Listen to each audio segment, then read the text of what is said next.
A soja é um dos principais commodities nacionais. O grão, rico em proteínas, pode tanto ser consumido por pessoas como por animais.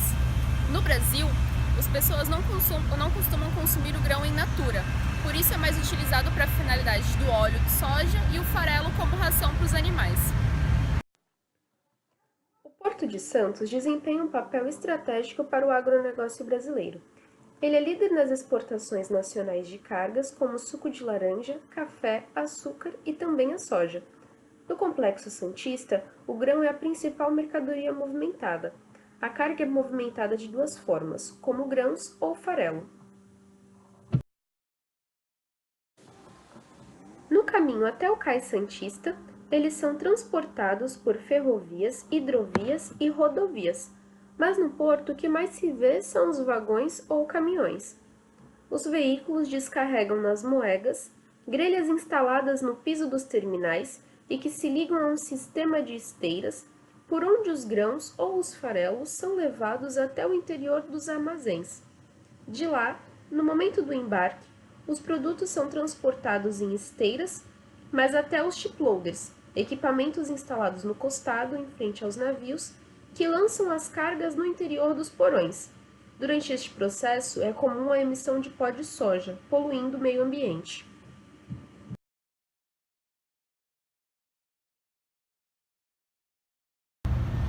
Como forma de transporte, o mais utilizado é o modal rodoviário, mas infelizmente contamos com estradas em mau estado de conservação, o que onera ainda mais as despesas do transporte desse grão, além do prejuízo que acaba trazendo para a população pelo desperdício que acaba ficando nas vias públicas.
No início de 2018, estudantes da FATEC realizaram um estudo sobre a perda de grãos de soja no Brasil. Este estudo foi comprovado que chega a ser perdido de 5 a 6% do total da carga transportada nos modais rodoviários, enquanto nos Estados Unidos só é permitido que se perca 1,5% ou 2% no máximo. Na realidade existem dois prejuízos quando a gente fala em perda de soja, né? Perda da soja em si, né? Existe o prejuízo financeiro, que esse já é com risco calculado do próprio negócio. As empresas normalmente elas já têm calculado o quanto elas têm de perda, em torno de 30% do que se transporta de soja se perde no caminho, em função da grande maioria vir por via rodoviária, onde a perda inclusive é maior. Esse é o aparente, esse é o que dá pra gente perceber, dá pra gente mensurar, mas o problema não é esse, né? O problema é a soja no outro lado da perda, né? Que é a perda que a gente tem em relação a o que ela causa por cair em vias públicas, por cair no cais, e esse tipo de perda não dá para mensurar. Esse tipo de passivo não dá para mensurar. Por quê? Porque é difícil você mensurar quanto de soja que caiu na via que foi responsável por aparecer rato, por exemplo. Quanto de soja que caiu na via que foi responsável por aparecer pombo, por exemplo.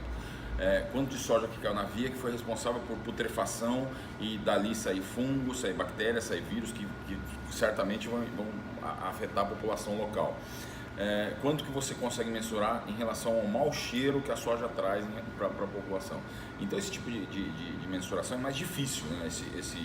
Essa perda na realidade é mais difícil de mensurar. O que é fácil de mensurar é o quanto cai. A gente consegue mensurar, se de uma carreta com 25 toneladas caiu, sei lá, 30%, você consegue mensurar quanto que foi.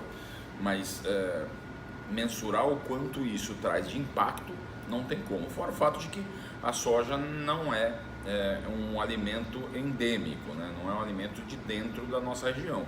Então, por exemplo, essa soja quando chove, ela vai para o mar, ela é consumida por animais, por fauna marinha, que não está acostumada com isso, não está habituada com isso. Então você tem, na realidade, o risco de uma contaminação dessa fauna marinha. Tudo bem que no nosso cais, falar em contaminação de fauna marinha é até uma hipocrisia, porque o nosso cais, dentro do estuário é totalmente poluído, né? Então a contaminação já existe, mas é um risco que acontece também, porque esses animais que estão aqui na nossa região, eles não estão habituados com esse tipo de alimentação, e ela vai fatalmente para lá quando chove. Então o risco ambiental, a perda ambiental, ela é talvez maior que a perda financeira, porque a perda financeira todo mundo sabe quanto vai ser, a empresa já se prepara para isso, ela já tem isso mensurado, ela já está no custo dela. Quando ela faz uma venda por exemplo, de soja para fora do país, quando ela faz uma venda, ela já mensura essa perda. Então ela perder dinheiro ela não vai, ela não tem perda financeira propriamente dita, porque já está no custo do produto que vai seguir viagem. Mas a perda ambiental, né, o problema ambiental é difícil de mensurar. É muito difícil de você quantificar o quanto isso traz de prejuízo para a cidade. Que traz prejuízo, traz. Para quem caminha próximo do cais, vai saber do que a gente está falando, que é o cheiro de podre é absurdo, a soja fermentando no chão é absurdo, a quantidade que tem, são ratos que se criam, são pombos que se criam, são uma série de consequências dessa soja que cai na nossa região. Agora, é fácil da gente resolver o problema? Resolver, não. É fácil de você minimizar. Minimizar é fácil, não deixar essa soja tanto tempo jogada nas vias é uma forma de minimizar o processo, né? A gente tem, infelizmente, 60% da nossa, em torno de 60% do nosso transporte ele é rodoviário. E o rodoviário, ele muitas vezes não está preparado para isso. As carretas que trazem essa soja de lá, elas têm uma condição não própria para isso, né? São carretas normalmente que a gente chama de guarda alta, eles colocam 2 vezes o tamanho da guarda da carreta, e eles enchem de soja e colocam uma lona por cima. Só que a soja rola e vai caindo por fora da lona. Então elas não são próprias para isso.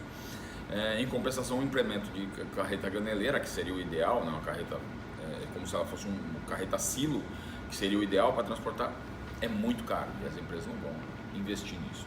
Então, a curto prazo é um tipo de problema, essa soja que cai aqui na nossa região é um tipo de problema que não tem muita solução no curto prazo, mas que deveria ter algumas formas de pelo menos minimizar o impacto, sim.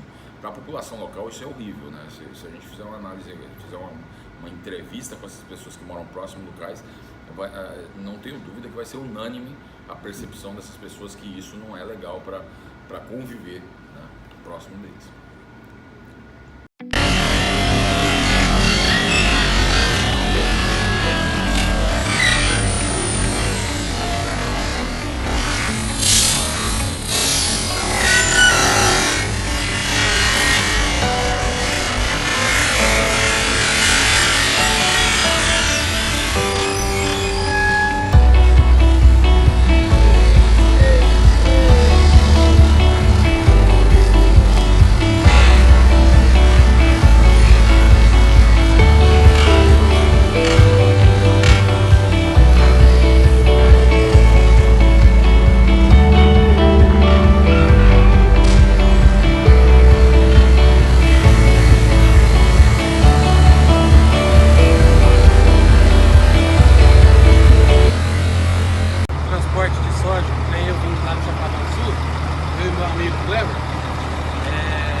0,25% de tolerância para cada carga, né? Que vem. Então, no caso, cada 10 mil quilos pode quebrar 25 quilos, né? 40 mil quilos poderia quebrar 100 quilos. E é mais ou menos isso aí que falta. Quando a gente vende lá para cá, quebra mais ou menos essa margem aí, 100 quilos, 120 quilos. Nós rodamos na rodovia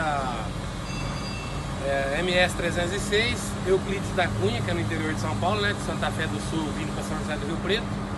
De São José do Rio Preto até Limeira, nós viemos pela Washington Luiz. Pegamos a Anhanguera lá em Limeira. Aí é o trajeto nosso. Anhanguera, Bandeirantes, Imigrantes, né? Custo de pedágio, né? Custo de pedágio? É, de lá aqui. Nós gasta em torno aí de uns R$800, R$820 de pedágio para vir. Então, quantas toneladas você vê no caminhão? Esse caminhão aqui, 7 eixos, ele é para 37.500 quilos. Esse aqui, né? Esse aqui já é para 30 mil quilos, né? Que é o 6 eixos. Aí varia, quanto mais eixo, mais peso a gente pode vir. E é isso aí. E sempre falta um pouquinho mesmo, de peso. Que é o valor. A gente tenta caprichar tudo, né? Tampar os buracos, grampeia uns forros, colocamos borracha lá. O que muitas vezes é deixado de lado são os resíduos que acabam ficando pelo caminho do transporte da soja e os danos que eles acabam trazendo para a população que reside na área portuária.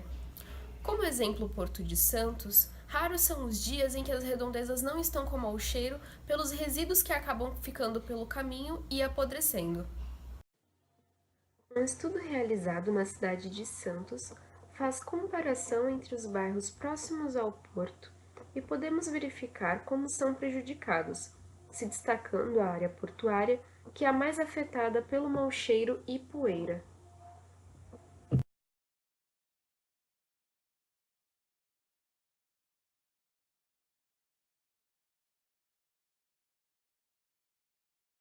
Ao longo deste documentário, foi possível chegar à conclusão que os únicos prejudicados pelos resíduos de soja que ficam pelo caminho advindos do transporte são as pessoas que residem na zona portuária, que muitas vezes acabam contraindo doenças de ratos e pombos, além do mau cheiro que são obrigadas a conviver diariamente, causando grande mal-estar.